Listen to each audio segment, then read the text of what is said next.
હે કૃષ્ણ, આજે જે પણ ભક્ત સાચા હૃદયથી આ કથા સાંભળી રહ્યા છે તેમના પર સદાય તમારી અને ગૌ માતાની કૃપા બની રહે અને તેમના જીવનની તમામ દરિદ્રતા અને મુશ્કેલીઓ દૂર થાય.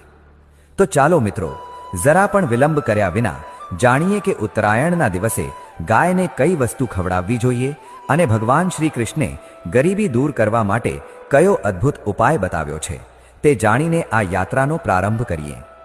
વિડિયો શરૂ કરતા પહેલા તમામ ભક્તોને એક નાનકડી વિનંતી છે કે પુણ્ય કમાવવા માટે શ્રી કૃષ્ણનું નામ લઈ વિડિયોને અત્યારે જ એક લાઈક કરી દો.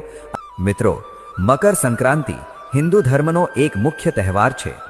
પોષ માસમાં જ્યારે સૂર્યદેવ મકર રાશિમાં પ્રવેશ કરે છે ત્યારે આ પર્વ ઉજવવામાં આવે છે. આ વર્ષે આ પર્વ 14 જાન્યુઆરી 2026ના રોજ ઉજવવામાં આવશે. મકર સંક્રાંતિના દિવસથી ઋતુ પરિવર્તન પણ શરૂ થાય છે.